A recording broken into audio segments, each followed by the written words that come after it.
Alors, ce que je vous propose, c'est qu'on fasse un tour de table. On va commencer par ma gauche, de façon à ce que tout le monde ait les mêmes degrés d'information, et puis on vous laissera vous présenter également. Il faudra les voir, si on les voit. Ici, ils sont là-haut, mais après on va le changer. Donc Jean-Marc Rolland, conseiller municipal délégué à la mobilité à la commune d'Albertville. Donc Jean-François Brugnon, je suis l'élu en charge des... Ah pardon, excusez-moi. Yvan Blanc, je suis élu à Haute-Luce, je fais partie de la commission mobilité. Et à la commune d'Haute-Luce, je suis délégué à la sécurité. Pas désactivé ça. Donc Jean-François Brugnon, donc je suis l'élu en charge des mobilités à l'Isère. Ok. Madame Fontaine? Oui, je suis élu à la commune de Cages. Ok. Monsieur Reville? Oui, je ne sais pas si vous m'entendez.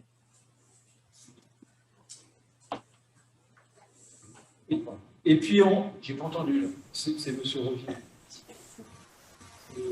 Monsieur Reville, c'est... Breton.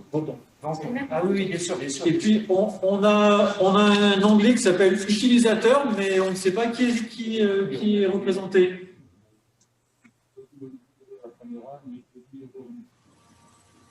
Allô? Allô? Oui? Vous m'entendez?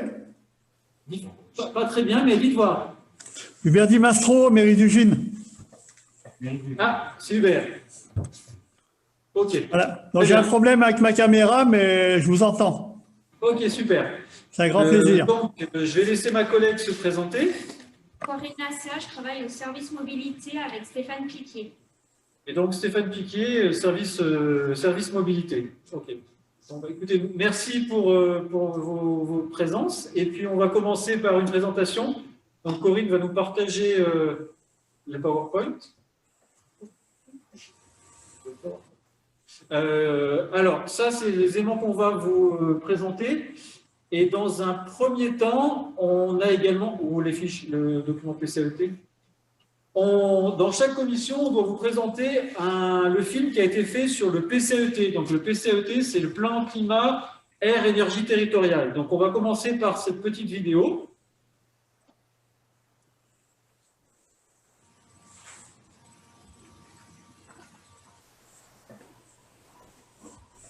Alors. Voilà.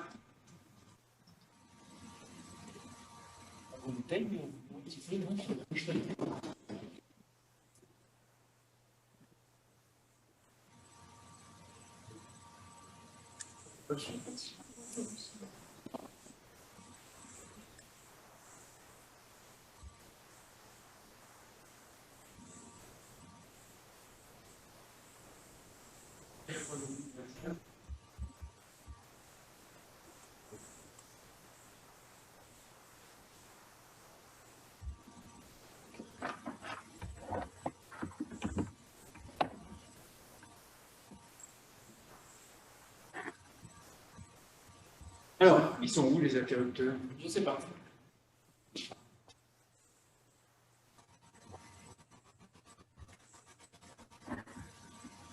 Vous nous excuserez. Alors, juste un point de détail. C'est la première fois qu'on fait la commission et nos collègues de l'informatique sont venus mettre en place les choses puisque ce n'est pas nous qui mettons en œuvre. Et il semblerait qu'on ait quelques petits soucis pour la vidéo, donc on la présentera la prochaine fois. Vous excusez pour ce petit problème. On va passer maintenant à la présentation en direct sur le système. OK. Donc, on est sur la commission mobilité. Voilà. Alors, quelques petits rappels. Tout d'abord, il faut savoir que, en tant que comité d'agglomération, la collectivité a de fait la compétence mobilité. On parlait antérieurement de transport et la terminologie a évolué dans la loi également. Et donc, on parle bien de mobilité. On a souhaité, nous, au niveau de l'agglomération, mettre un S parce qu'on est sur les mobilités. Et par rapport à ça, donc,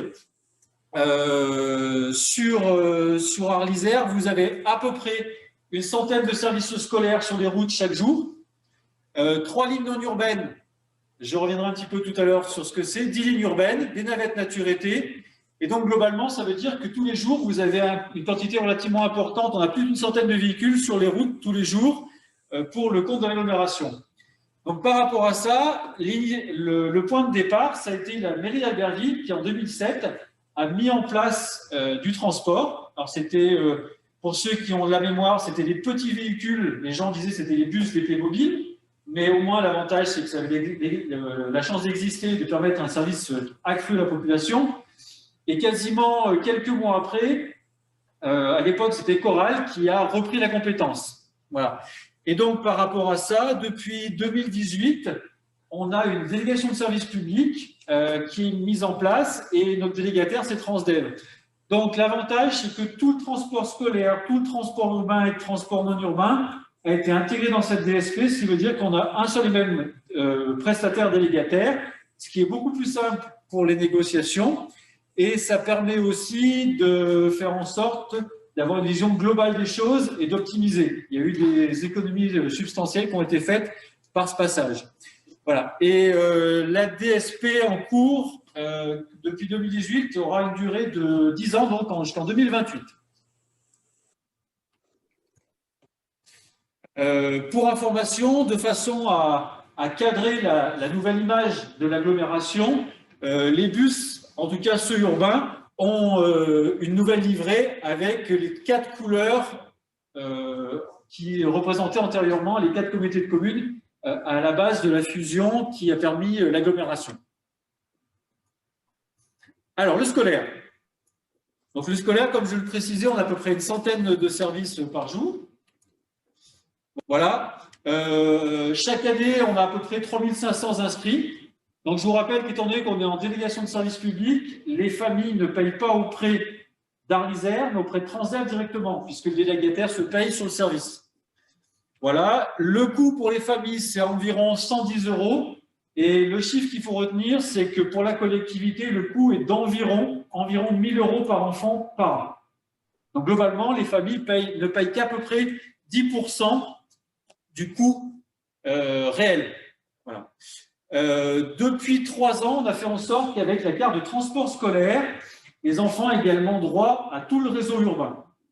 Alors, il y a juste un petit bémol, c'est-à-dire que le matin, aux heures d'entrée et le soir, aux heures de sortie des établissements scolaires, les enfants n'ont pas le choix du service. Ça leur est imposé pour des raisons de capacité de véhicule. Mais en dehors de ces créneaux, les enfants, y compris pendant les vacances scolaires, donc toute la période estivale également, ont la possibilité de prendre tout le réseau urbain. Voilà. On peut passer. L'urbain. Donc l'urbain, on est à peu près à 310 000 trajets par an, en sachant bien évidemment que cette année, l'année 2020, va être une année noire, en ce sens où la fréquentation des transports était en chute libre avec la Covid-19. Pour rappel, on est sur 10 lignes de transport urbain. Voilà. Donc, globalement, vous avez le plan qui est sous vos yeux. Et toutes les informations que je vais indiquer sont sur le site spécifiquement dédié à la mobilité. Je viendrai un petit peu plus tard. On peut passer en fréquentation. Voilà, donc on est à peu près à 300 et quelques mille trajets dans l'année. Et les chiffres 2019, puisque c'est ceux que vous avez en comparaison de 2018, vous aviez encore une augmentation de 17% de la fréquentation, ce qui est énorme. Et donc l'objectif, c'était de bien indiquer qu'on était sur une dynamique, puisque depuis 2007, les chiffres étaient en constante augmentation sur la fréquentation du réseau. Et donc, malheureusement, cette année, on aura cette rupture, mais on peut espérer qu'en 2021, avec le contexte, si possible, plus favorable, on aura encore une croissance importante de la fréquentation.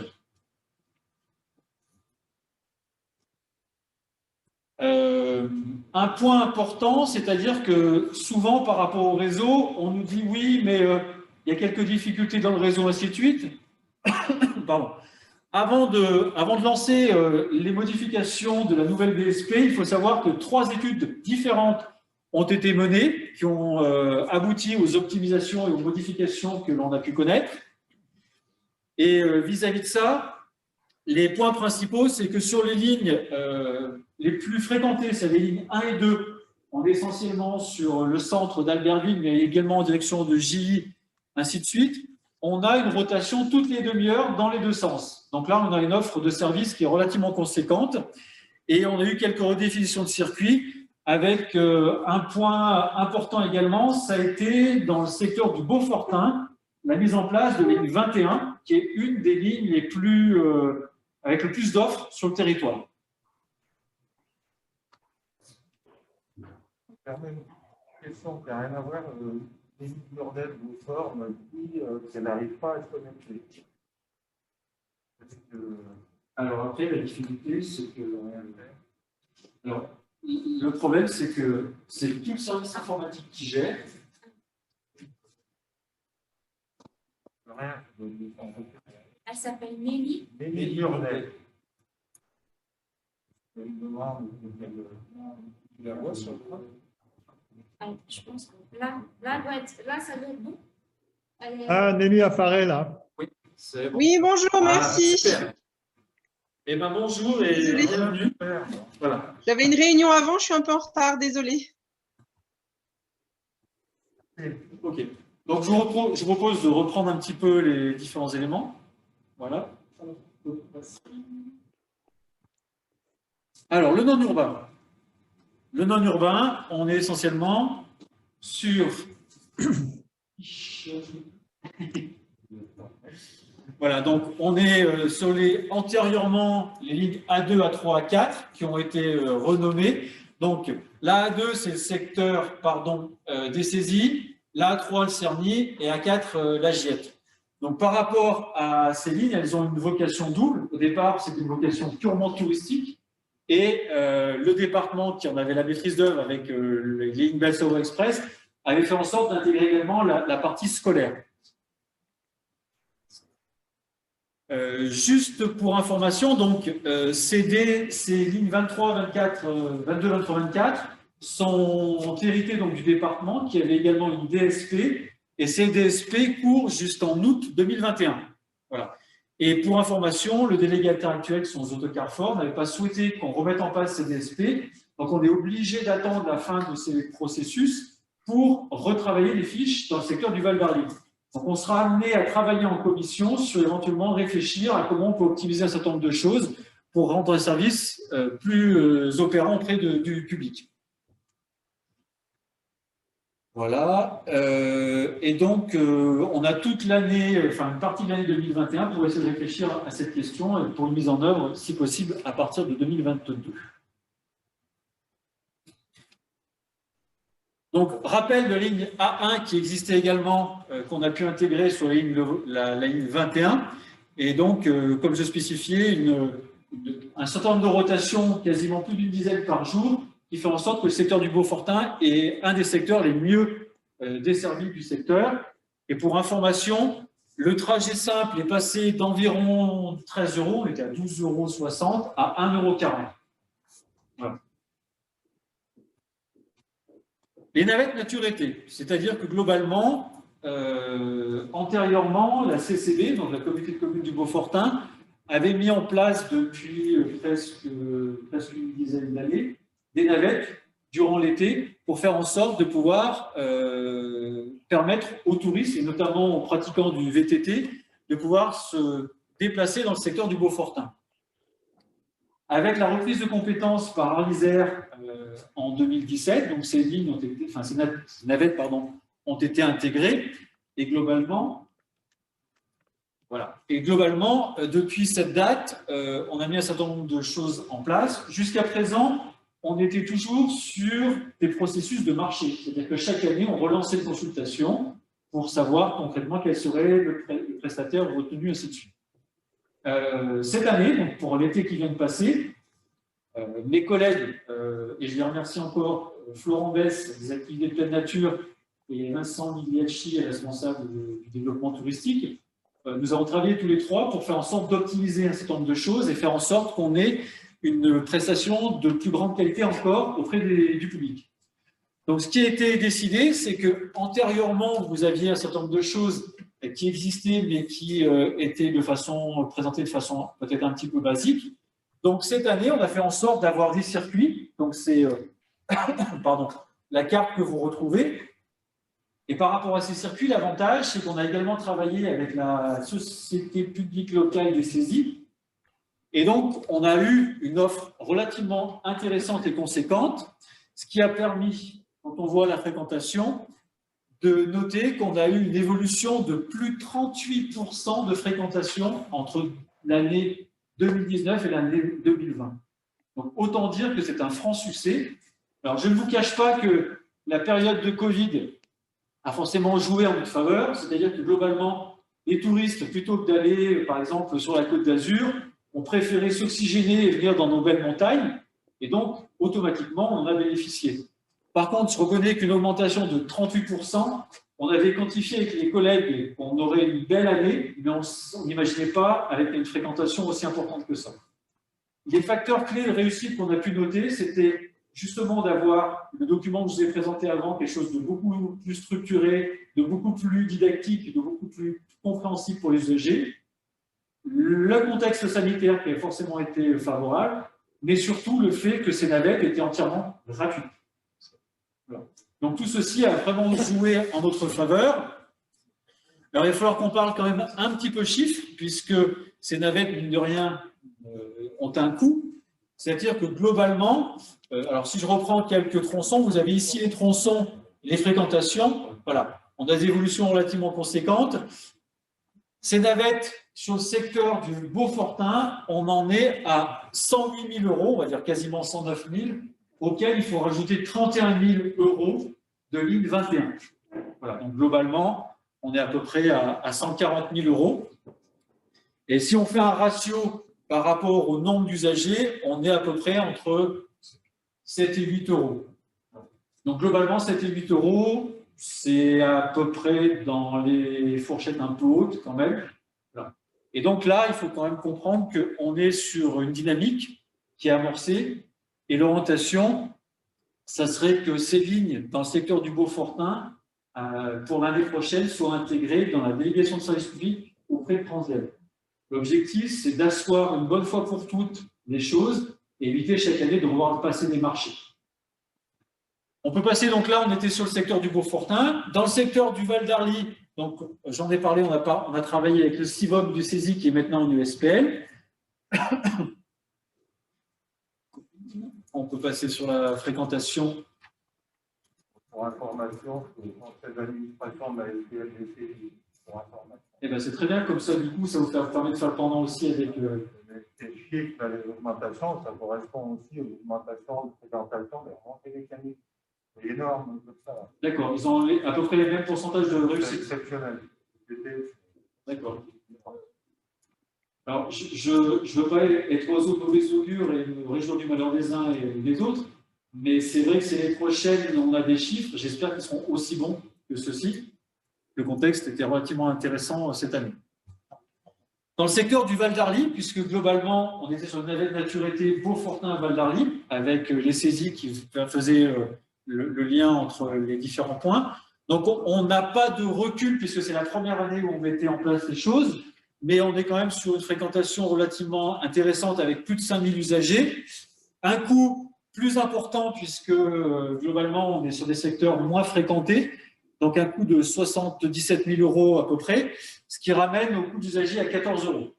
Donc, pour une première année de test, j'aurais tendance à dire que ce sont des chiffres qui sont encourageants. Et donc, l'orientation, c'est que l'année prochaine, ça a été vu en bureau et c'était acté, l'année prochaine, on relancera ces navettes dans le Val d'Arly également. Ce qui permettra au bout de 2-3 ans de voir quelle est la fréquentation et de savoir si on pérennise ou pas les choses. Ensuite, la mobilité solidaire. Alors, qu'est-ce qu'on appelle la mobilité solidaire? Donc, la mobilité solidaire, ce sont 3 structures associatives avec lesquelles on travaille de façon étroite. La première, c'est Transservice Association, qui gère plutôt le secteur, on va dire, de fond de vallée, plutôt la partie ex-Coral. Le covoiturage associatif du canton de Grésy, donc on est sur l'ancienne Haute-Comte de Savoie, et puis Transbeaufortain, qui, comme son nom l'indique, dessert le secteur du Beaufortain. On n'a pas de structure qui dessert le Val d'Arly, et il faudra qu'on arrive à réfléchir à la question. Donc ces 3 structures œuvrent essentiellement pour l'accompagnement des personnes à mobilité réduite, et ou personnes âgées. Donc l'orientation, c'est de faire en sorte d'avoir un accompagnement pour que ce public, entre guillemets, fragile, puisse se déplacer, puisque au niveau du transport urbain, il n'y a pas forcément toujours les lignes qui existent. Et autre point important, c'est qu'il y a un accompagnement social qui est fait, c'est-à-dire que la personne est prise à son domicile et amenée là où elle a son rendez-vous, ses affaires à traiter. Et donc, il y a aussi du lien social qui se crée, chose qu'on n'a pas forcément dans le transport urbain. Alors, dans le cadre de la mobilité, et d'ailleurs, on pourrait dire, comme la commission s'intitule « Les mobilités », on pourrait parler des mobilités, hormis tout ce que je viens d'évoquer, qui sont des aspects assez classiques du transport, on a un certain nombre d'actions complémentaires qui sont mises en œuvre. Et par rapport à ça, ces actions complémentaires ont été mises en œuvre par rapport à une étude qui a été menée en 2016-2017. C'est-à-dire qu'à l'époque, les élus, quand ils ont été confrontés à la loi NOTRe et avec la forte probabilité que l'État impose les 4 communautés de communes fusionnent en une entité unique, le choix se posait de rester en communauté de communes, de passer en communauté d'agglomération. Il y avait forcément un certain nombre d'avantages et d'inconvénients, et comme j'ai spécifié tout à l'heure, le fait de passer en agglomération impliquait forcément la prise en compte de la compétence mobilité. Par rapport à ça, dû ce fait, de façon à voir quels étaient les tenants et aboutissants, les élus ont proposé à ce qu'on mette en place une étude sur la mobilité. Donc c'est les bureaux d'études Kisio qui a été retenu à l'époque, et par rapport à ça, 6 grandes thématiques ont été mises en œuvre, que vous avez sous les yeux, et depuis 2016, c'est cette étude qui sert de fil conducteur à l'ensemble de la collectivité et donc du service pour la mise en place d'actions complémentaires. Donc, je vais les lister de façon très succincte. Donc, la communication et le portage des actions, c'était avoir un référent. Alors, vous avez ma collègue et moi-même. La communication, vous verrez, pas aujourd'hui, mais dans les prochaines réunions, on a énormément d'actions de communication. Une harmonisation de la tarification, j'en ai parlé tout à l'heure pour la ligne 21 à Reich-Beaufort, Albertville, on est passé de quasiment 13 € à 1,40 €, de même que l'ensemble du réseau. L'intermodalité, c'est faire en sorte justement qu'on puisse avoir des liaisons entre les différents types de déplacements, que ce soit vélo, bus, ainsi de suite, et on y travaille. Retravailler sur les réseaux urbains et interurbains, comme vous avez pu le noter tout à l'heure, donc il y a 3 études qui avaient prévalu pour modifier le réseau. De la mobilité partagée et électrique, c'est par rapport à tout ce qui est covoiturage, autopartage, voiture électrique, ainsi de suite. Et puis, le dernier aspect, la pratique du vélo.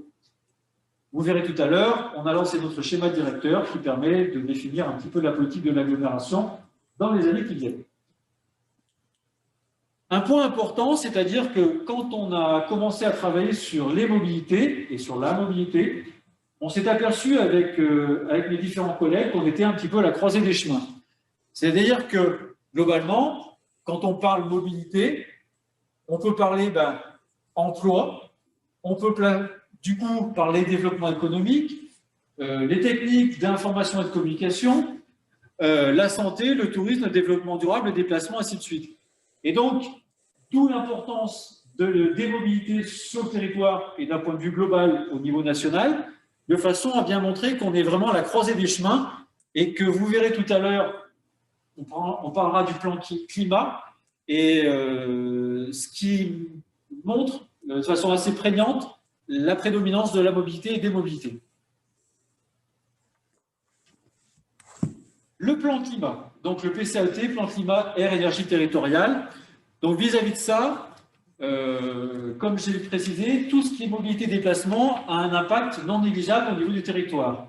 Dans l'étude de 2016 dont je parlais tout à l'heure, il était noté un certain nombre d'éléments, et on en parlera lors d'une prochaine réunion, il était noté que tout ce qui était déplacement générait de forts taux d'émissions à gaz à effet de serre. Voilà, donc vous avez ici, globalement, le transport routier représente 23% des consommations énergétiques du territoire, dont 14% sont liés au trajet domicile-travail. Donc ce qui est loin d'être négligeable, et on a des efforts relativement importants que l'on peut faire. Voilà. Et pour ces déplacements domicile-travail, on va dire qu'il y a à peu près 80% des personnes qui utilisent leur véhicule personnel de façon individuelle.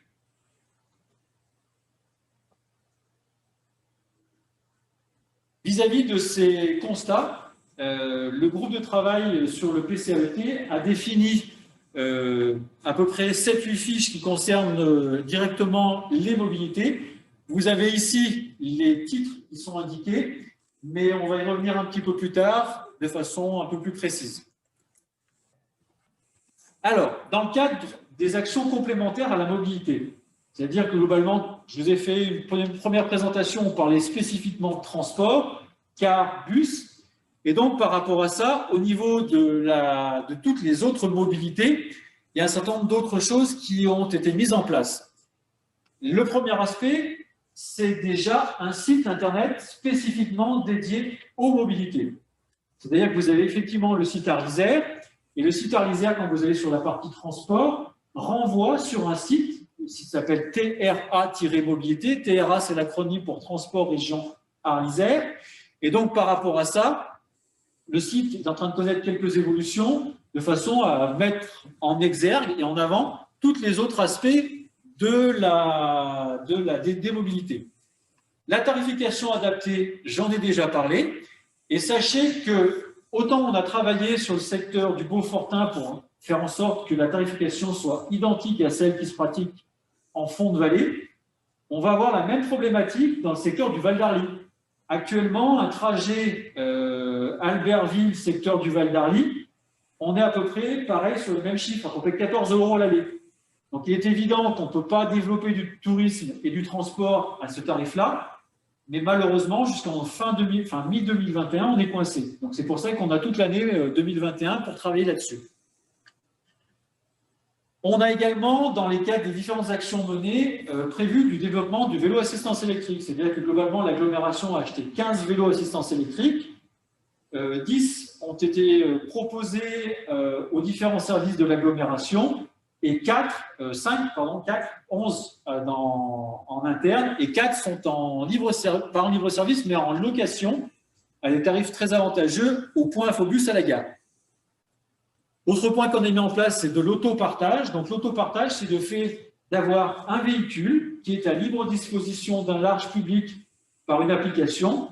Et selon des tarifications relativement avantageuses, vous avez possibilité d'utiliser un véhicule.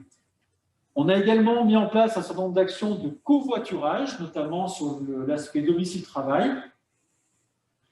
On va travailler également sur les aires de covoiturage. Et là, pour information, vous avez un courrier qui est à la signature des élus. Et ce courrier, alors je ne trahis pas un grand secret, hein, mais globalement, pour l'instant, je vous demanderai de garder un petit peu ces éléments avant que le courrier ne parvienne directement dans les communes. Le courrier, peu ou prou, dit ceci, c'est-à-dire que globalement, en 2017, avec la création de l'agglomération, il y avait une prise de compétences mobilité. Le problème, c'est qu'il fallait bien définir les choses et bien retravailler les différents aspects. Et par rapport à ça, avec la nouvelle mandature, il a été acté que l'agglomération reprenait la compétence pleine et entière au niveau de la mobilité.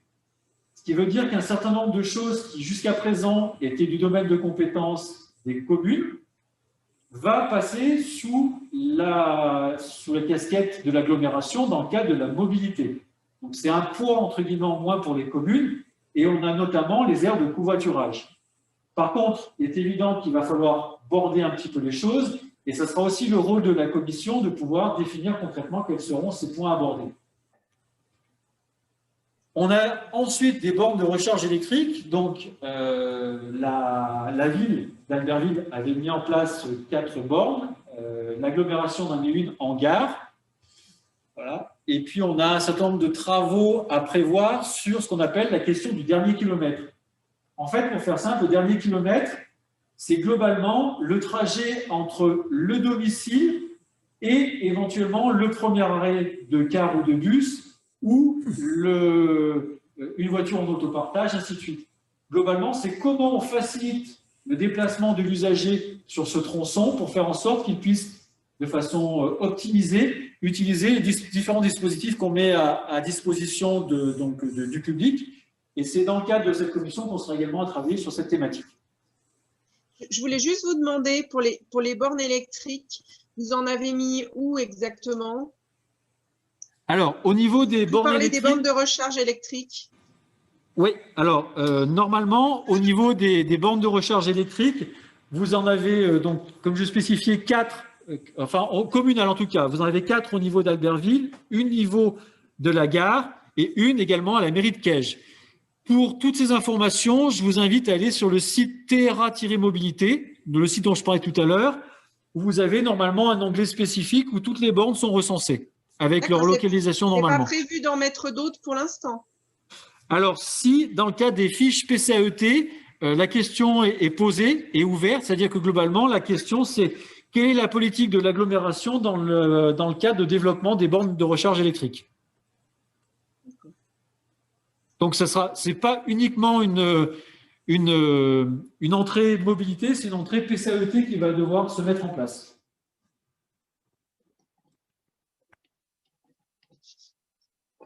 Alors, ensuite, autre point important, c'est que dans le cadre du covoiturage, on a conventionné avec la société Klaxit sur domicile de travail. Alors, malheureusement, avec la période de confinement, le covoiturage, c'est loin d'être évident à mettre en place.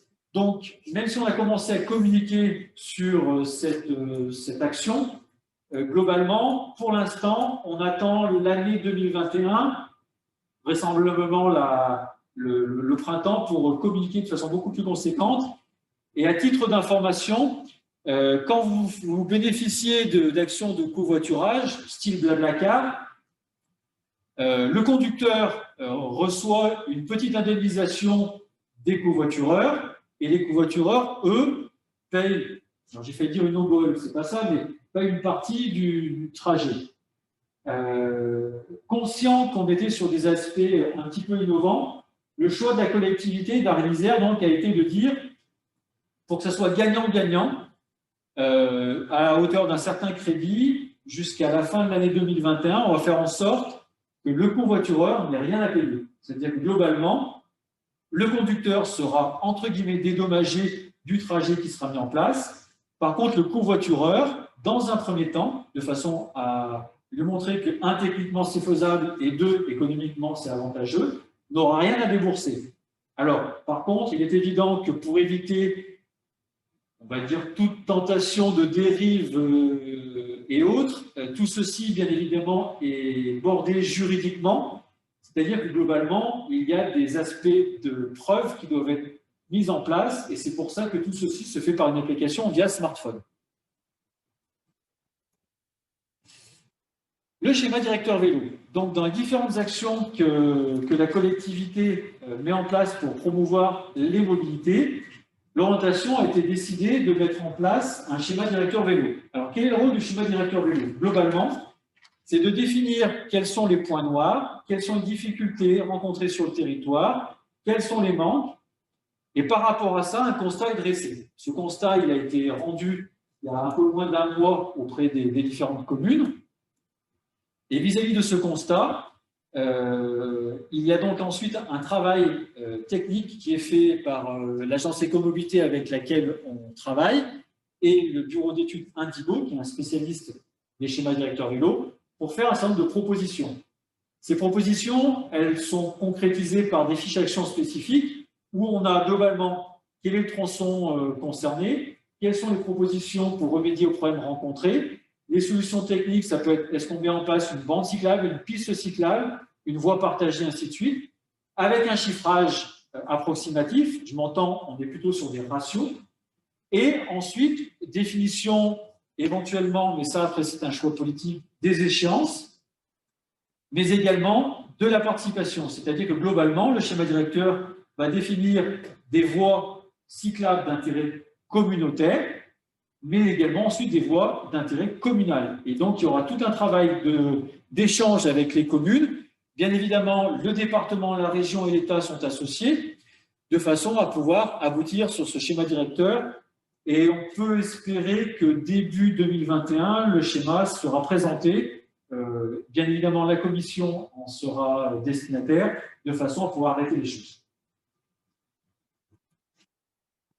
Je vous ai expliqué qu'au niveau du service, on avait beaucoup d'actions de communication. Donc, par rapport à ça, les différents points que l'on a mis en œuvre, Donc, c'est, comme je vous l'indiquais, le site TRA Mobilité. Je vous inviterai quand même rapidement à aller jeter un petit coup d'œil, en ce sens où le site, tel que vous allez le voir actuellement, au départ, c'est vraiment un site transport urbain scolaire.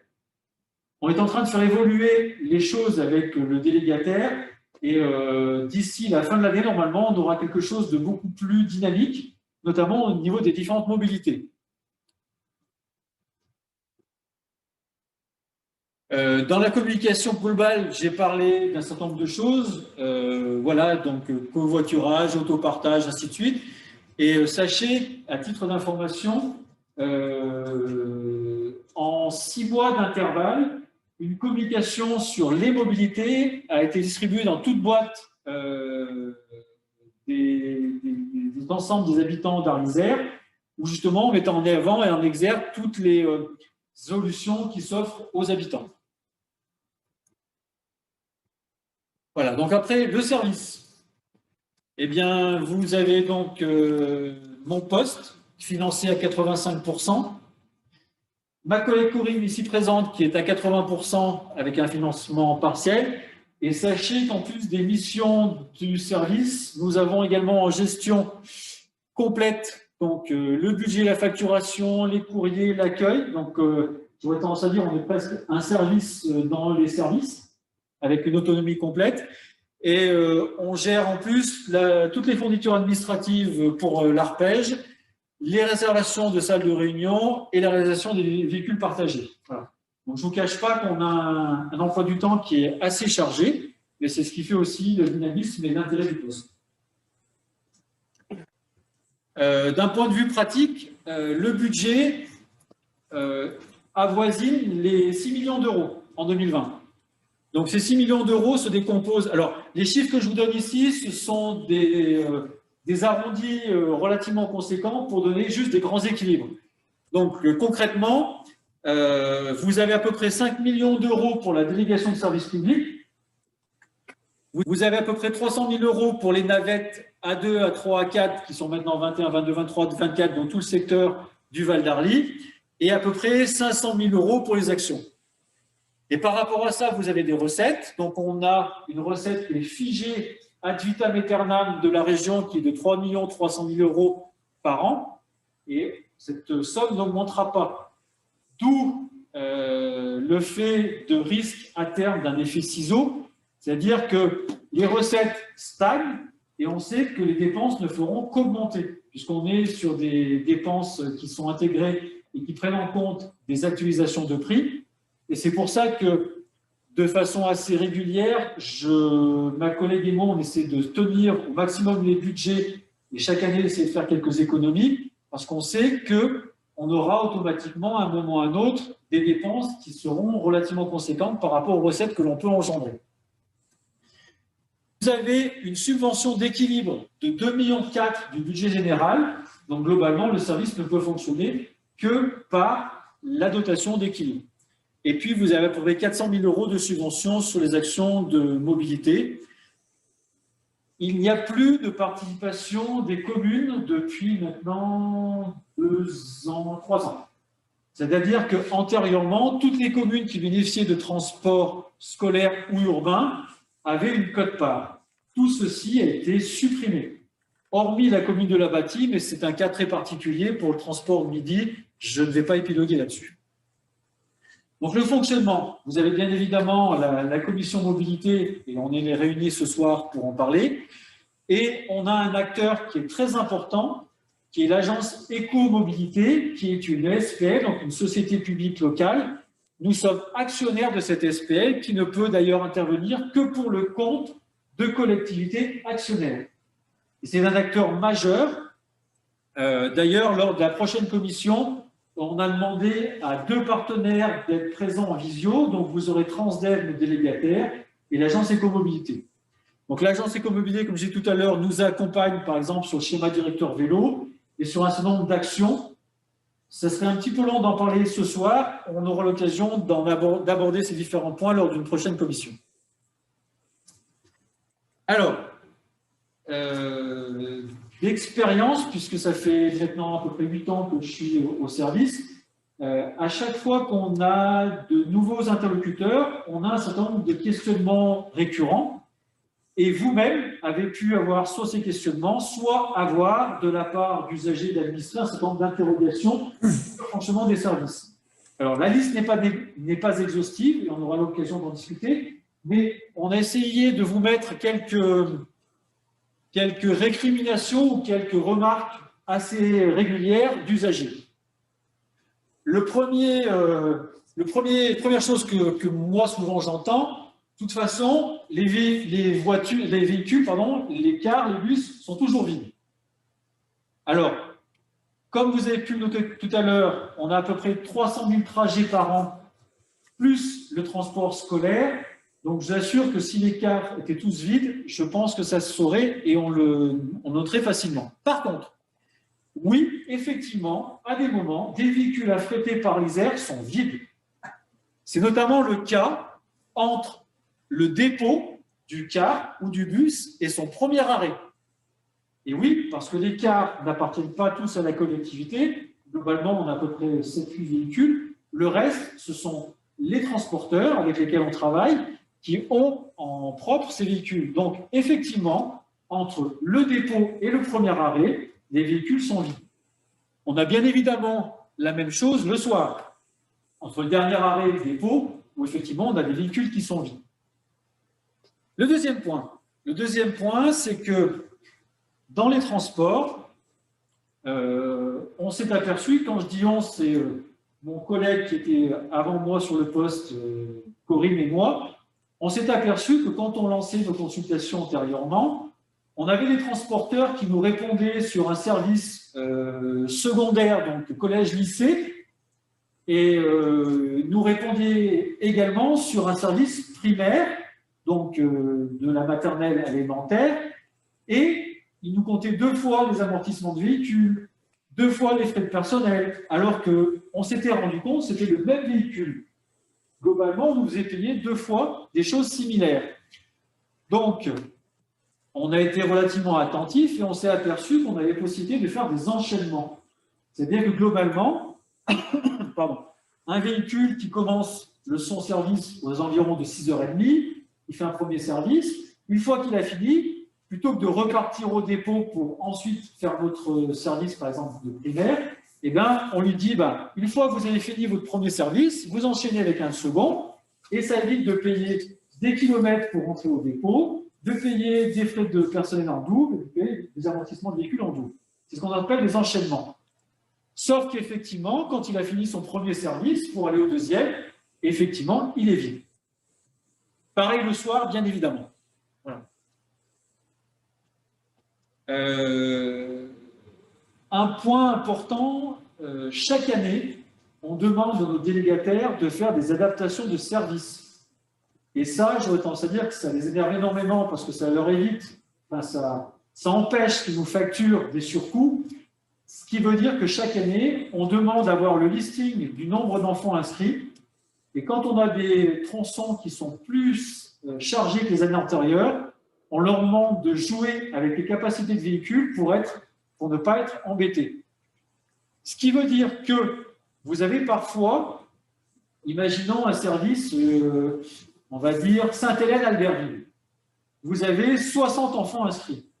Donc le délégataire, le transporteur n'a pas le choix de prendre autre qu'un véhicule de 61 places. Par contre, dans le cadre de l'enchaînement, après, il va faire un service, par exemple, primaire, on va dire sur Sainte-Hélène, et par rapport à ça, il n'y a que 30 enfants inscrits. Oui, mais ça nous coûte moins cher de réutiliser ce véhicule, même s'il fait 61 places, plutôt que le conducteur retourne au dépôt, reprenne un autre véhicule, ainsi de suite. Et effectivement, on peut se trouver dans une situation où un véhicule 60 places, dans son deuxième circuit ou dans son premier circuit, n'a que 30 enfants présents, ou 20, mais je peux vous assurer que financièrement, on s'y retrouve énormément. Alors, ça, c'était pour le transport scolaire. On a bien évidemment la même logique pour le transport urbain. Donc, entre, bien évidemment, les aspects enchaînement, ainsi de suite. Un point aussi important, c'est que les capacités des véhicules sont définies en fonction des heures de pointe. Je pense notamment aux lignes 1 et 2 qui desservent spécifiquement Albertville en intramuros, mais également J, ainsi de suite. Et donc, les capacités sont bien évidemment définies en fonction de la charge maximale. Pourquoi? Parce qu'on se trouve dans une situation où un bus, globalement, c'est à peu près 280 000 € hors taxe. Et ça, quelle que soit globalement la capacité. C'est-à-dire qu'un véhicule 50 places ou un véhicule 100 places, on est à peu près sur le même coût. Et donc, on se trouve dans une situation où plutôt que de faire venir un véhicule 100 places, de le faire intervenir dans les périodes de forte fréquentation, et quand on a des périodes un peu plus creuses, de le faire rentrer au dépôt, de faire intervenir un véhicule de capacité plus petite pour être en adaptation, en adéquation avec les besoins, il faut savoir que ça veut dire que si on était dans ce cadre-là, ça générait des dépenses supplémentaires. Ces dépenses supplémentaires seraient déjà le trajet entre le terminus et le dépôt. Donc ça, il faudrait le faire à minima 3-4 fois dans la journée, ce qui veut dire du temps de conduite supplémentaire, ce qui veut dire un conducteur supplémentaire et un véhicule supplémentaire. Je vous assure qu'étant donné qu'on paye l'amortissement des véhicules sur une période d'à peu près 10 ans, vous imaginez un véhicule de 280 000 €, dans le pire des cas, il en faudrait presque certainement une dizaine, ce qui veut dire que globalement, vous payez à peu près 28 000 € par an d'amortissement du véhicule. Vous multipliez ça par 10, je vous laisse imaginer les chiffres que ça peut donner. Et on a aussi un point important, c'est qu'actuellement, le dépôt des bus est sous-dimensionné. On n'arriverait pas à gérer des bus supplémentaires.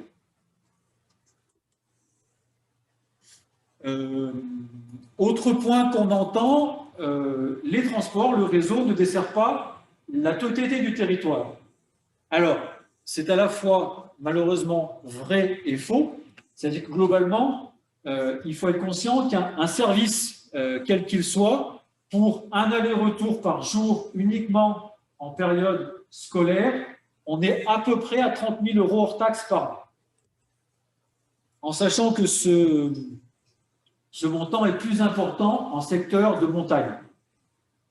Donc globalement, les services qui sont mis en place, eh bien, ils desservent aussi en fonction de la capacité du public. C'est-à-dire que quand on a des services où on se trouve à peu près à 30 000 € pour 5 enfants, je vous laisse faire le ratio par an, par enfant, et techniquement, financièrement, si à un moment, c'est plus supportable. Je reviens avec le cas du Val-d'Arly, où globalement, pour l'instant, malheureusement, on est coincé par la délégation de service public en place, comme je l'ai évoqué tout à l'heure. Autre récrimination qu'on peut souvent entendre, c'est les horaires du réseau ne couvrent pas toute la journée.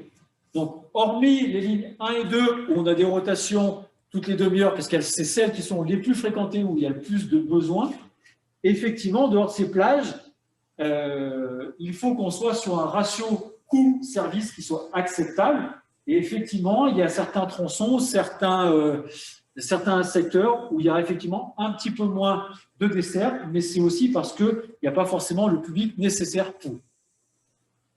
Et je fais un petit rappel, avant que le réseau ne soit mis en place, on a fait à minima 3 études différentes pour définir les temps de rotation, les besoins et les capacités de développement. Quelques évolutions, quelques points à trancher. Voilà. Un point important, c'est qu'en décembre 2019, vous avez la LOM, la loi d'orientation des mobilités, et on parle bien des mobilités, qui a été promulguée. Pardon. Donc cette loi, ça a été la dernière grande loi depuis les années de décentralisation, depuis 82. Il n'y avait pas eu de loi depuis 82, de loi conséquente sur les mobilités depuis 82. Donc cette loi, qu'est-ce qu'elle dit, qu'est-ce qu'elle propose? Donc tout d'abord, c'est de faire en sorte de parler de différents types de mobilité. Globalement, peu ou prou, c'est ce que je vous ai déjà présenté. Ensuite, on est dans le cadre de ces nouvelles mobilités, développer justement ces nouvelles mobilités. L'autopartage, le covoiturage, l'autostop, ainsi de suite. ce qui permet de prendre en compte la transition écologique, d'où l'intérêt d'avoir nos fiches PCAET, puisque le PCAET, on est vraiment dans la transition écologique. Et puis, vous avez un certain nombre de mesures, notamment en direction des publics précaires et fragiles. L'avantage, c'est que, comme vous avez pu le noter, on travaille déjà avec 3 associations solidaires. Voilà, donc je vous ai mis quelques aspects. On va être amené à travailler de façon étroite avec la région, puisque même si on a la compétence, la loi définit que la région, sur son territoire, serait chef de file. Et donc, le chef de file n'est pas là pour commander, il est là pour coordonner et travailler de concert. La région va mettre en place des bassins de mobilité et on signera un contrat, un peu comme un contrat État-plan région, voilà. Mais au niveau local, alors il est vraisemblable, je n'ai pas eu de contact encore avec la région parce que je pense qu'il faut qu'ils se mettent en place, il est vraisemblable que Arlysère sera un bassin de mobilité. Autre point un petit peu spécifique, il y aura obligation de mettre en place un comité des partenaires. Ce comité de partenaires sera une instance consultative associant des collectivités, des usagers, des entreprises publiques, privées, ainsi de suite, qui seront consultés sur les grandes orientations de la mobilité. Ce sera un avis consultatif, mais ça permet à ce que les forces vives du territoire puissent s'exprimer et faire remonter leurs attentes éventuelles. Vous avez, dans le cadre de la LOM, quelques obligations, quelques propositions pour les entreprises. On aura l'occasion d'y revenir. Hormis la LOM, on aura quelques travaux également importants au niveau de la commission à prévoir. On a notamment, par exemple, alors la liste qui est ici est non exhaustive et je reste bien évidemment à votre disposition si vous le souhaitez pour pouvoir échanger là-dessus. Donc, on aura notamment les navettes hiver, c'est-à-dire qu'en fait, on a des navettes qui arrivent, qui partent de la gare d'Albertville pour desservir les stations. Le problème, c'est que la SNCF a malheureusement quelque mal à nous fournir les dates et horaires de ces trains. Et donc, malgré le fait qu'il y a 2 ans et demi, on avait travaillé de concert avec la SNCF, j'aurais tendance à dire que c'est relativement difficile de travailler dans ce cadre-là. Il faudra qu'on puisse trouver d'autres modes de fonctionnement pour optimiser au maximum les choses. Autre point, j'ai évoqué tout à l'heure qu'il y a un certain nombre de parties du territoire qui, malheureusement, ne sont pas desservies par les transports et sans vouloir être trop pessimiste, qui, malheureusement, auront du mal à être desservies pour les transports en l'état actuel des choses. Par contre, on ne veut pas se satisfaire de cette situation. Donc, l'objectif, c'est quelle solution peut-on mettre en place pour faire en sorte qu'il y ait une offre de mobilité alternative. Et ça peut notamment passer par du covoiturage spontané. Le covoiturage spontané, qu'est-ce que c'est? Globalement, c'est de l'autostop, mais organisé. L'objectif, c'est de faciliter l'autostop pour faire en sorte que l'usager s'y retrouve et puisse faire concrètement trouver des solutions alternatives. On aura bien évidemment la mise en œuvre du schéma directeur vélo avec toutes ses composantes. Éventuellement, retravailler sur le dépôt des bus. En aparté, la loi sur tout ce qui est accessibilité prévoit qu'un certain nombre d'arrêts doivent être rendus accessibles. À titre d'information, les bus qui interviennent pour le compte d'Arlysère, donc la différence entre un bus et un car, les gens sont assis et normalement on s'en sert dans une ceinture de sécurité. En général, on est sur des capacités maximum de 50 voire 61 places. Un bus, on est sur des véhicules plus spécifiquement urbains et on a le droit de transporter les gens debout, ce qui veut dire que globalement, il n'y a pas autant de places assises que de places, la charge nominale du véhicule. C'est ce que l'on retrouve en centre-ville.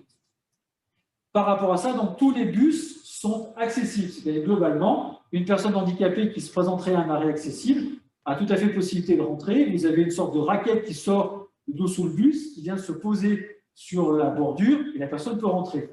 Sauf que pour faire cette action, il faut qu'on ait des bordures hautes, à peu près 23 cm, ce qui est loin d'être le cas de partout, puisque la loi est relativement récente. Donc, on va devoir travailler sur cette accessibilité, définir quels sont les accès et arrêts prioritaires de façon à pouvoir répondre aux besoins de la population. Et Autre point à réfléchir aussi, on a un certain nombre de navettes, souvent gratuites, l'hiver essentiellement, et on essaie de faire un recensement exhaustif depuis maintenant 2 ans, de façon à pouvoir promouvoir ces différentes navettes, et il va falloir qu'on retravaille également sur ces différentes actions. Et pareil, de façon non exhaustive, on a tout ce qui concerne les pédibus. Donc les pédibus sont des actions qui permettent, dans le cadre de l'arrivée à l'école, plutôt que tout le monde prenne sa voiture, faire une sorte de petit circuit où les gens, les enfants notamment, peuvent, sous la conduite d'adultes, venir à l'école, essentiellement à pied, à vélo, en tout état de cause, pas avec une voiture individuelle. Voilà. On a quelques optimisations également qu'on va pouvoir, sur lesquelles on va pouvoir travailler. Je prends juste un exemple. On a la ligne 51. Donc la ligne 51 est une ligne qui dépend de la région Auvergne-Rhône-Alpes, qui fait le tronçon Albertville-Annecy. Et la région nous a écrit il y a quelque temps spécifiant que 8 allers-retours supplémentaires seraient mis d'ici à peu près 1 an et demi. Et donc, ce qui veut dire que globalement, les usagers de notre territoire, au moins jusqu'à Ugine, auront une offre accrue de 8 allers-retours supplémentaires par jour. Donc, ce qui veut dire que peut-être qu'on a quelques optimisations à faire ou quelques économies à faire. Vu qu'on est sur la liaison Albertville-Ugine, Au tarif de 1,40. au tarif de 1,40, bien évidemment, tout à fait. On a la liaison en site propre. Donc pour l'instant, on est sur le tronçon qui va jusqu'à Ugine. Voilà. Et il faudra qu'on travaille avec la commission sur comment on va travailler sur ces différents aspects et voir si à terme, il n'y a pas des possibilités d'offrir, éventuellement en utilisant la ligne de chemin de fer, des différentes actions, possibilités auprès des usagers. Ensuite, nous travaillons avec la SNCF, la région et la mairie d'Albertville sur le secteur de la gare, à la fois sur le bâtiment, mais également sur le parvis, de façon à redynamiser à la fois le bâtiment et les abords. Et on sera amené en commission à travailler sur ces différents aspects pour dynamiser tout ce secteur. Alors, après, on a aussi je me suis permis de poser avec Jean-François quelques questions. Dans beaucoup de collectivités, vous avez ce qu'on appelait le versement transport. Donc, le versement transport, c'est toute structure publique, privée de plus de 11 salariés qui doit verser un versement transport basé sur la masse salariale. Ce versement transport est une recette spécifiquement dédiée à la mobilité. Jusqu'à présent, on n'a jamais mis en place cette imposition. Donc la question, savoir, est-ce qu'on met en place à terme ou pas cette imposition, ce qui permettrait de développer des moyens financiers plus importants, éventuellement peut-être de répondre à des attentes non satisfaites pour l'instant. On a une question, Stéphane, si tu permets. Oui.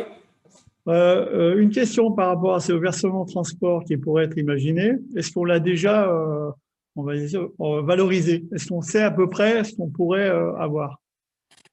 Alors, on avait fait quelques études sous le temps de la chorale. Donc, la difficulté, c'est qu'on est sur des chiffres qui datent maintenant de 4-5 ans et on sait qu'on a automatiquement des mises à jour à faire. Donc, il est évident qu'avant de réfléchir à tout ceci, il y aura un calcul à faire.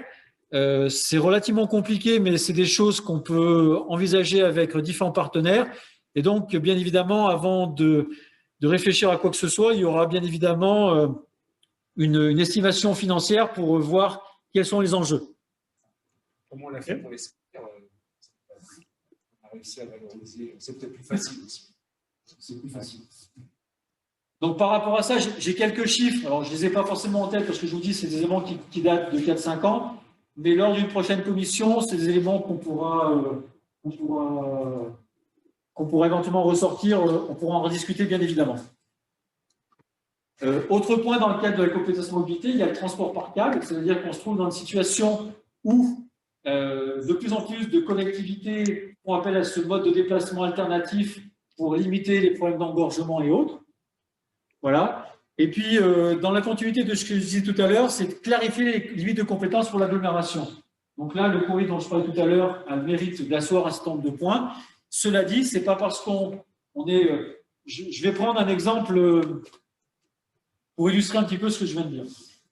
Imaginons qu'on ait une commune qui nous dise, ben voilà, j'ai un arrêt de car sur mon territoire, je voudrais le sécuriser. Escart d'Isère serait en capacité de réfléchir à la question. Donc effectivement, un arrêt de car, on est bien sur une compétence mobilité. Donc la logique serait de dire, bah, oui, pourquoi pas.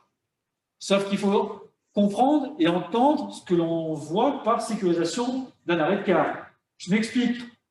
Si la commune ou la collectivité concernée dit, ben voilà, il faudrait faire un cheminement de 200 mètres le long d'une départementale pour arriver à l'arrêt pour sécuriser le transfert piéton des enfants, je ne suis pas élu, je ne suis donc pas décideur, mais en tant que technicien, la logique qui serait la mienne, c'est de dire, on n'est pas sur sécurisation d'un arrêt de car, on est sur du cheminement piéton pour faire en sorte d'amener des enfants à un arrêt de car.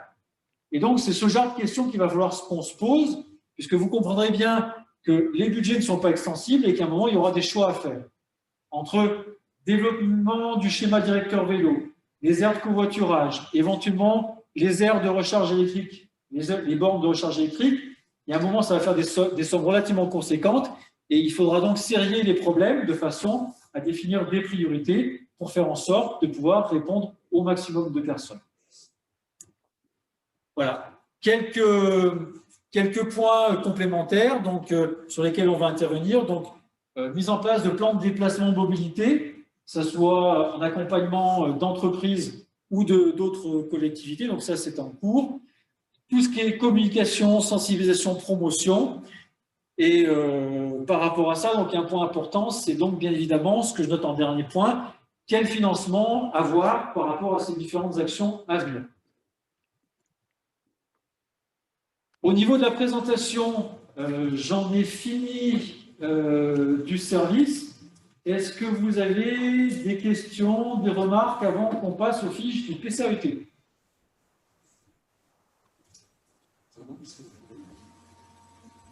Moi, j'ai une question, s'il vous plaît. Oui. Oui, tout à l'heure, vous avez parlé du schéma, alors, attendez, je le retrouve, du schéma vélo. Oui. Schéma directeur vélo. Donc, je voulais savoir, puisqu'apparemment l'étude a été faite en fin 2016, l'étude de mobilité, est-ce que ce schéma comporterait la liaison éventuelle de Albertville-Beaufort au niveau de la Transbeaufortaine? Il y a eu une réunion vendredi dernier à la demande de M. Huguet, donc le maire de Villars, et je voulais savoir si dans ce schéma que vous nous présenterez en 2021, si j'ai bien compris, cette étude globale de faisabilité était comprise dedans ou pas. Et apparemment, ça fait déjà 4 ans que le dossier est sur la table, donc je voulais avoir un petit peu d'informations par rapport à ça. Alors, au niveau du schéma directeur vélo… Juste la question, tu peux nous dire laquelle? Alors, pardon, oui, je resynthétise votre question parce qu'en fait, on a juste un problème de micro. Il faudra qu'on voit avec nos collègues de l'informatique. Donc, pour faire simple, la question qui est posée, c'est que est-ce que dans le cadre du schéma directeur vélo, la Transbeaufortaine, donc Albertville, Beaufort à vélo, est intégrée? Alors, par rapport à ça, la réponse que je peux vous faire, c'est que le schéma directeur a fait suite à un certain nombre de réunions publiques, a fait suite à un certain nombre de courriers aux communes, et que bien évidemment, le schéma directeur vélo intègre toutes les remontées qui ont été faites. Donc par rapport à ça, oui, je peux déjà vous le dire, même si je n'ai pas encore les tenants aboutissants, mais en tout état de cause, la Transbeaufortaine a bien été intégrée, a bien été prise en compte dans la réflexion du schéma directeur vélo. D'accord, merci. Est-ce que vous avez d'autres questions, d'autres remarques?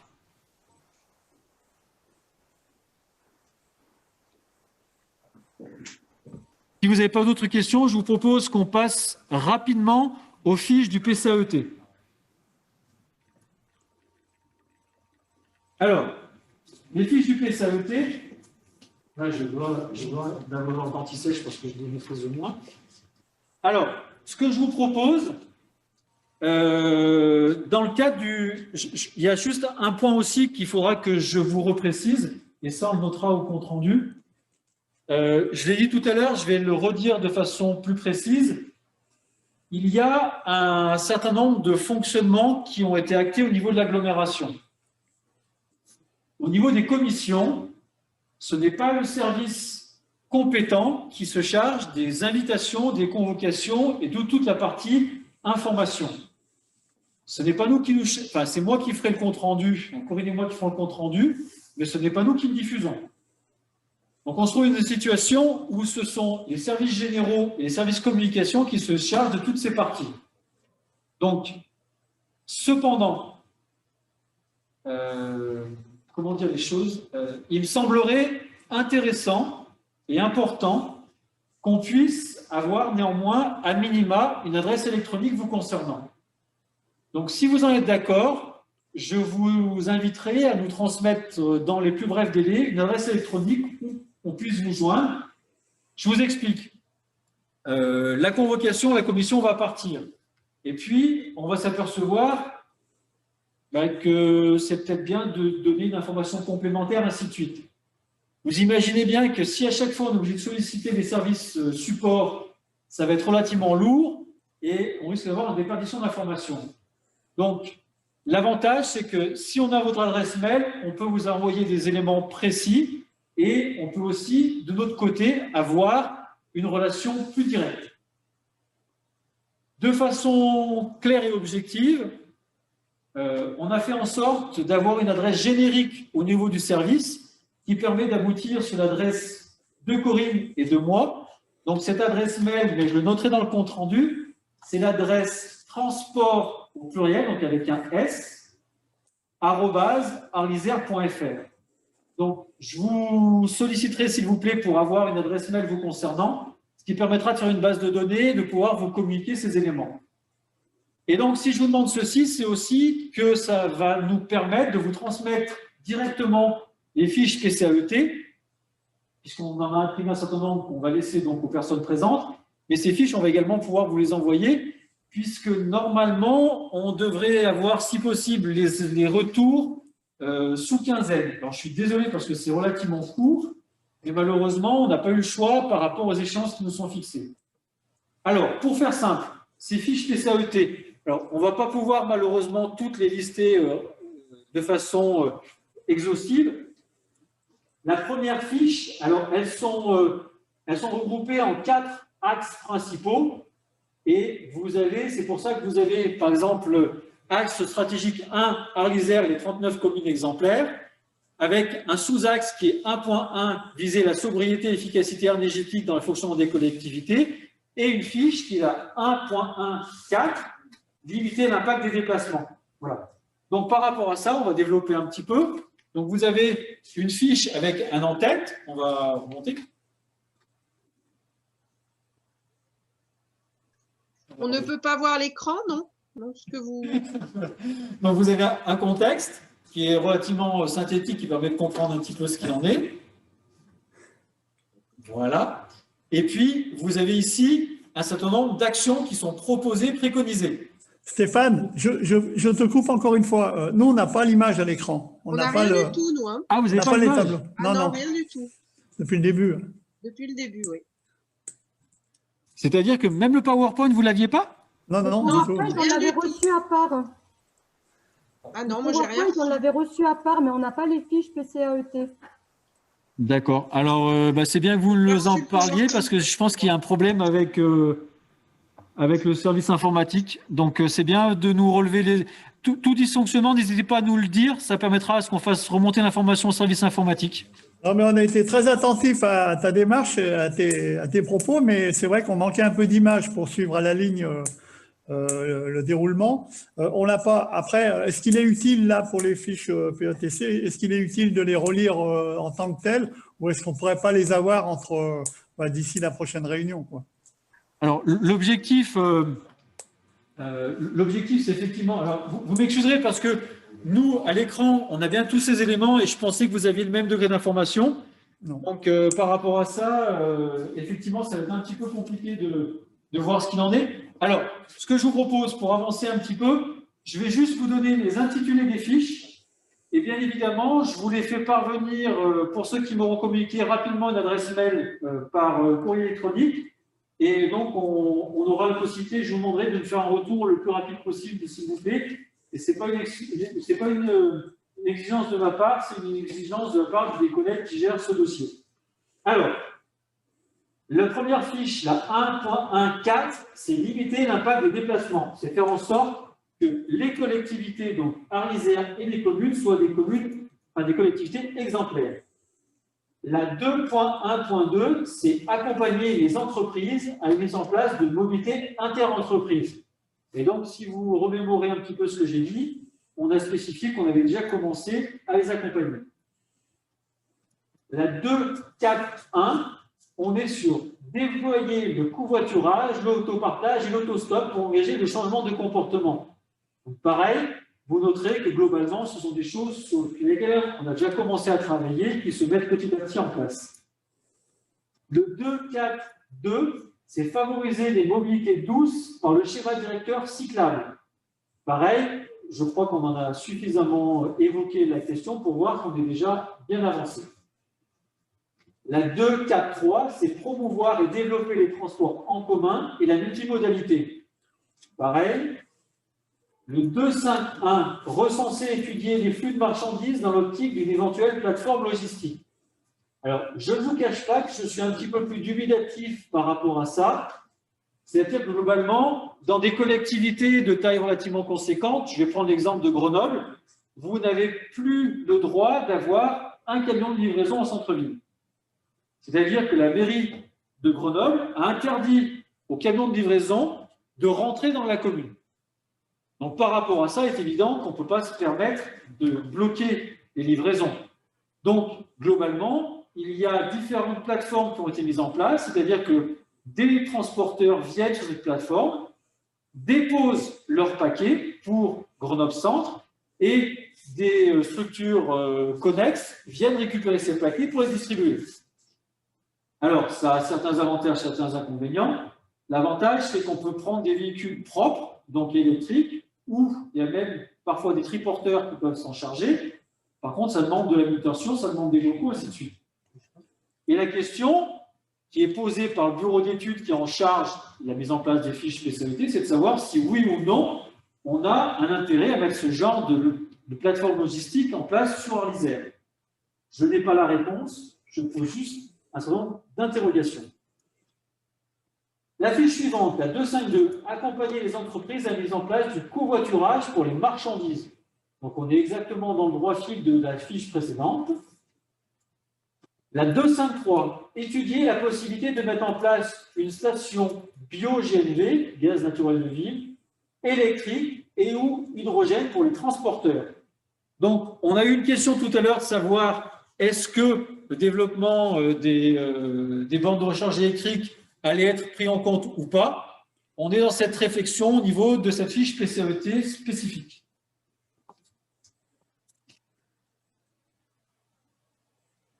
Et puis, on a une dernière fiche qui est la 4.4.4, c'est trouver des solutions de transport alternatives à la voiture individuelle et accessible à tous. Et là, on s'adresse spécifiquement aux touristes, aux saisonniers, à la clientèle de loisirs de proximité. Et on est sur le volet touristique. Donc, ce que je vous propose, c'est que nous mettons ces fiches à votre disposition. Si vous préférez les avoir sur support papier, on en a imprimé un certain nombre. Donc, je vous laisse me dire sur quel support vous souhaitez les obtenir de façon à gagner du temps. J'ai juste 2 ou 3 petits points complémentaires qui sont venus se rajouter depuis la convocation. La première, c'est qu'on travaille actuellement sur la mise à jour des conditions générales de vente. Pour faire simple, c'est le règlement des transports. Voilà. C'est-à-dire qu'avec le délégataire, on avait mis en place ce règlement en 2018 et on s'est aperçu depuis qu'il y avait un certain nombre de choses qui étaient nécessaires de reclarifier, ainsi de suite. Et donc, on a travaillé avec le délégataire et on sera amené à en parler lors d'une prochaine commission. Je commence déjà à vous en faire état, de façon à ce que vous puissiez éventuellement apporter un certain nombre de remarques ou de compléments d'information ou de questionnements dès à présent.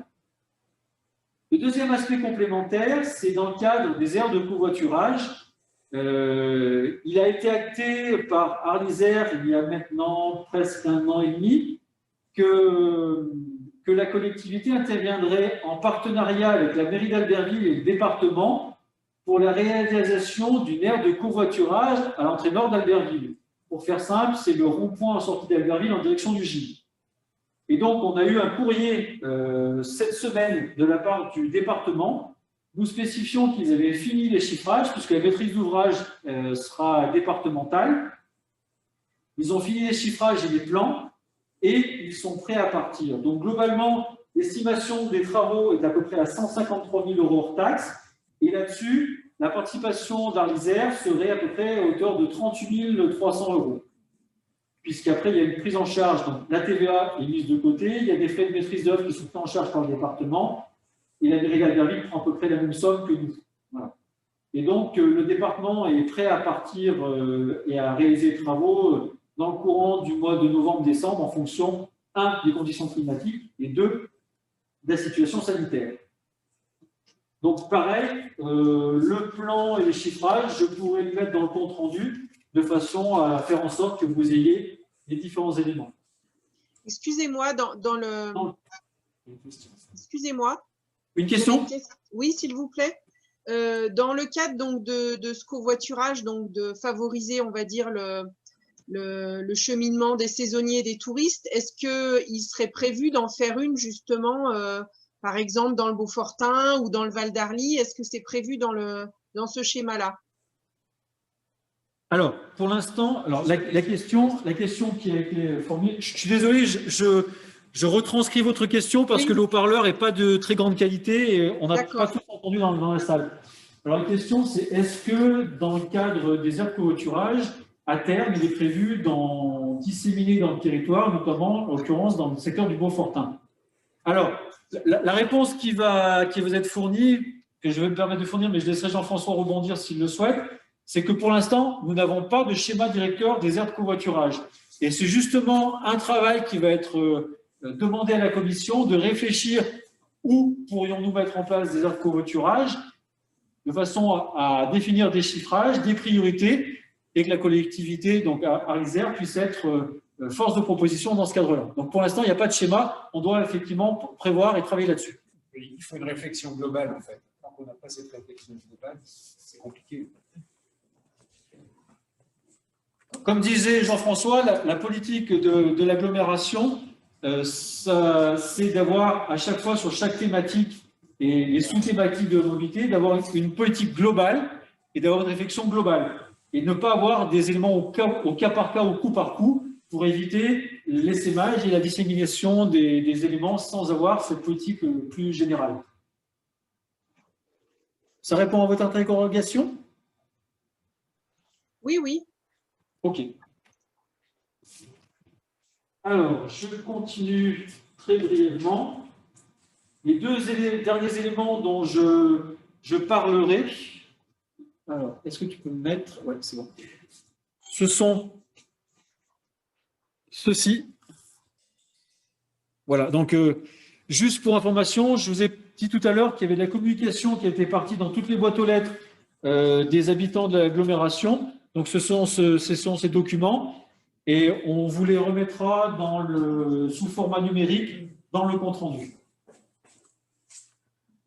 J'en ai personnellement fini. Jean-François, je te laisse reprendre. Oui, moi, je voudrais simplement déjà m'excuser pour les moyens de transmission. C'est notre première commission, donc on est perfectible. Je vous prie de nous excuser. Hein. Les services informatiques, il y a plusieurs réunions en même temps. Je pense que c'est un peu compliqué pour ce soir. Donc, vous avez bien compris que c'était une approche globale sur tous les sujets. Et nous allons affiner. Le schéma directeur vélo, on l'a bien précisé tout à l'heure, donc un rendu début de l'année. Hein. Et la voie verte à Beaufort a bien été prise en compte, je le redis. Je n'ai entendu. Je ne sais pas, ils m'ont entendu. Est-ce que vous avez d'autres questions, d'autres remarques? Non, est-ce que vous avez déjà fixé une date d'une prochaine commission? Simplement, elle s'enchaîne pour ceux qui sont inscrits dans différents groupes. en plus du travail d'adjoint, etc. Donc, pour ma part, ça fait beaucoup de choses à gérer. Est-ce qu'on a déjà un calendrier ou est-ce qu'on va avoir rapidement un calendrier, même s'il est à long terme? Alors, normalement, mes collègues des services généraux avaient les 2 dates. Je pensais qu'ils avaient intégré les 2 éléments. La prochaine commission aura lieu le 1er décembre. Pareil à 18 h. Donc, surveillez bien l'extranet, puisque la convocation, normalement, passe par l'extranet. Le lieu, C'est ici. Ce sera à la halle, à nouveau. D'accord. Par contre, Hubert, pour rebondir sur ce que tu viens de dire, si vous souhaitez faire en sorte qu'on puisse définir un planning de réunion plus en amont, moi, ce que je vous propose, c'est qu'à minima, à chaque fin de commission, on puisse définir la date de la prochaine. Comme ça, il y a un maximum de personnes autour de la table. C'est très bien, c'est comme ça que ça marche. Ça vous va comme ça? Ouais. Enfin, je laisse répondre mes collègues aussi, hein, si elles sont d'accord, mais… Oui, c'est bon. Oui, c'est mieux comme ça, oui. Ok, très bien. Jean-François, je te laisse finir. Et puis... Non, bah, écoutez, je vous remercie. Merci à vous. Et puis au 1er décembre. Merci. Bonne soirée à vous, merci. Merci. Bonsoir. Au revoir.